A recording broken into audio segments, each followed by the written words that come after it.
Well, question 5 brings us right into adolescence in Laguna. Tiny. Actually, I don't want to jump ahead of myself. I must have been about 12 when I learned about cruising.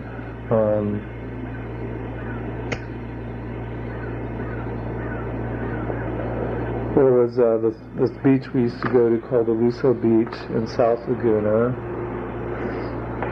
and we had bathrooms there on a pier, but across Pacific Coast Highway, which you had access to with a tunnel that went under, there was another bathroom with a parking lot, and next to that was like some taco stand or something. I don't know how I think I must have gone in there to take a shit. I'd done my business, and this man walks by my booth, the toilet booth. It had no door on it, waving this humongous prick, fully hard and stroking it. He goes and sits down in the next booth, and I guess I wiped up. I immediately had an erection, and he started playing footsie with me, doing little foot movements under the partition. I started doing them back. He gets up and comes back into my booth, waving this big old prick, and we started playing around with each other, and he asked me if I wanted. He was kind of paranoid because it was public restroom. There was some bushes way back in the canyon.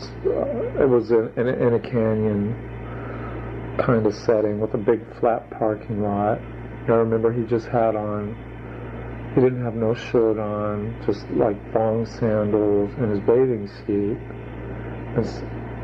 And I remember he had a beard and a mustache, a small dark beard. He looked to me, I guess, around in his late 20s, early 30s, perhaps. So we went back into this bushy scrub brush area with there was some kind of small bushy trees back there. I remember there being nasturtium, that orange flower with the green vine-looking leaves. A lot of that, and it was this place. It was almost like a little cave back there, up against the canyon wall. It had obviously been like a place, for sexual tryst. And I just found it incredibly stimulating. I had by then learned how to have orgasms and stuff, having learned that from a neighborhood kid. It was like a fuck buddy. And that was probably the first adult male I had sex with. I just found it very much a turn on. And by that time it was like becoming dusk, which must have been, I think I was already late for dinner when I got back to our camper. And, avoided my mom's questioning. I was down at the other end of the beach or something. No suspicion whatsoever that I'd been doing stuff like that. And then after dinner I went back there thinking, maybe this man's still there, and feeling very disappointed that he wasn't. And I think we left, this happened on a Saturday, we left Sunday and came back the following weekend. The first thing I did was head right towards that bathroom, picked up another guy, and another guy picked me up. I think we had sex right there in the bathroom.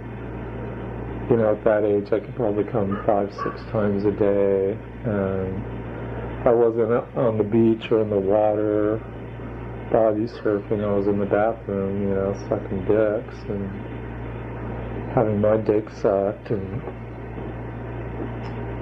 doing all kinds of things. I do distinctly remember one really nice man. Took me to Dana Point, which is, maybe 15 miles south of Laguna, on the way to San Diego. Took me to his house. We had sex all afternoon, well into the evening. I got back to our camper after midnight and got my dad paddled my ass real good. I must have been about 13 then. And I guess it must have been around that time I started maybe hitchhiking to Fairmount Park here in Riverside and discovering how cruisy it was. And then when I was 14, I met my first lover, Paul, in Laguna at that same park bathroom. And it turned out he lived in Riverside. Well, not actually Riverside, he lived in Pedley, which was then a small kind of agricultural town. Incidentally, it's the place where El Duce was killed, Mentors, but that's a whole other story, many years after all this. But Paul Fransak was his name, and he was, I was 14, he was 29 when we met. He had really long hair, and so did I. He looked like a real typical hippie kind of guy, big bushy mustache, which I think became my initial attraction to mustaches. And I'd always wanted to grow one after being with him.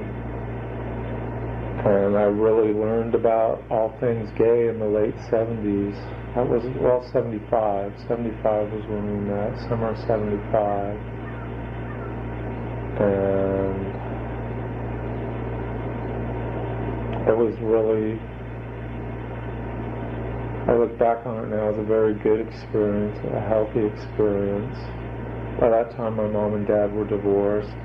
I wasn't involved very much in my father's life.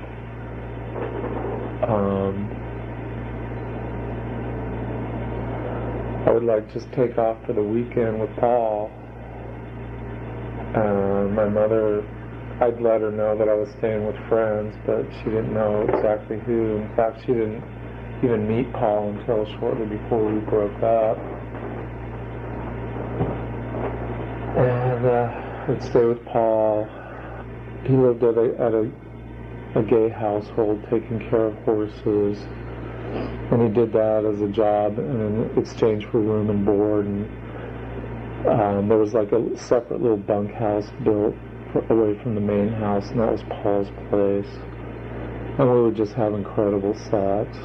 I just mean incredible. He was probably the best guy that ever fucked me. Part of it was, I know, because his technique was he would reach around and jerk me off at the same time he was fucking me, so I didn't have to do anything but turn my head back and kiss him, and it was just incredible. First time I ever had orgasms like that were, right in sync with my partner. And during that whole time, 75, 76, I think, when did I start high school? I guess I started high school in 1975, the 9th grade. So 9th and 10th grade, I had to lead the double life of seeing Paul and, lying to the 3 other friends that were the main core of the people I hung out in high school with, lying to them saying, oh, I had this hot girlfriend and shit, whom they never met, even though they did eventually meet Paul and stuff. And that was always real awkward and suspicious. But, at the same time, I was never in a total fidelity with Paul. I don't know if it's the nature of homosexuality or not. I just I still would occasionally hitchhike downtown to downtown Riverside and go to the park.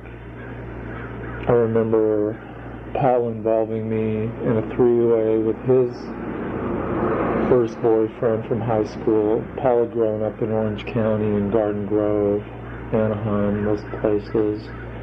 And this friend of his, Ken, he was hot. And we had three-way sex with him. Even once where they both, they tried to both get it in my ass at the same time. That was a trip.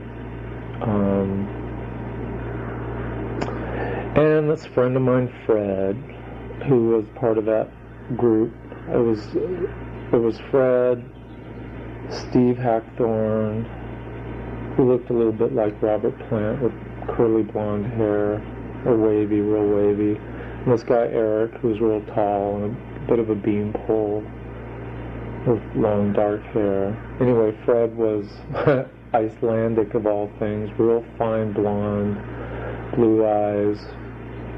And Fred and I had we'd gone back we met in the 5th grade and stuff, and had sexually experimented back then. And in high school, occasionally, Fred and I would get fucked up and fool around. I'd usually either suck his dick. A couple times he fucked me, and he was always real suspicious of my relationship with Paul.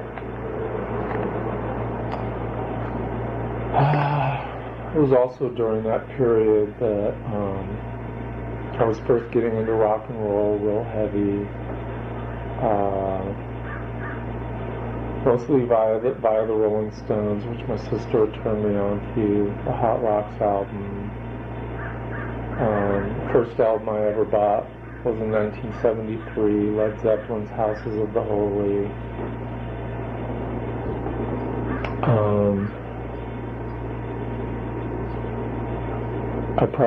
I got into the Stones. I was still listening to a lot of AM radio. I remember Cher's Half Breed, that one, Don't Rock the Boat Baby. But by 1975, I was a full-on rock and roll dude with long hair and puka shell necklaces and big old bell bottoms, Rolling Stones t-shirts, doing drugs. Mostly pot then. When did I start acid? Probably didn't start doing acid until the end of the 9th grade. And that was, a rare occasion when I did that. But,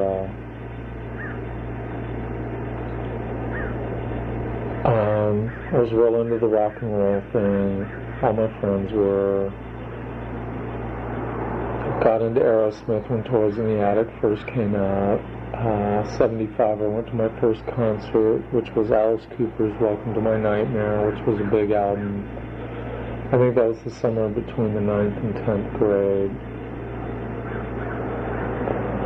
And then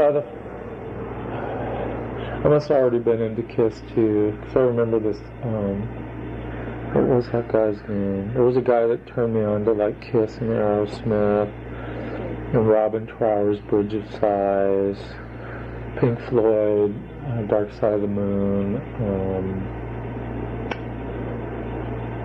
I guess Led Zeppelin's Physical Graffiti had come out, but I didn't get that until Christmas 1975. The Who, I was into The Who pretty early. A lot of that was all songs I'd heard on the radio. I distinctly remember hearing, a lot of 60s radio, The Doors, The Beatles, Stones, The Turtles, Bob Dylan, but never really getting into it, It was always just like a soundtrack going on in the background. And the same with the Vietnam War. I don't remember any of that stuff being on television. The only major political event I remember was when Martin Luther King Jr. was shot, and being upset about that because everybody was crying. So that was 1968. I distinctly remember the Manson murders in '69. I was still just a kid then, under the age of 10. But anyway, back to the mid-'70s period, right before punk rock. I'm going to hold on and make a cup of coffee.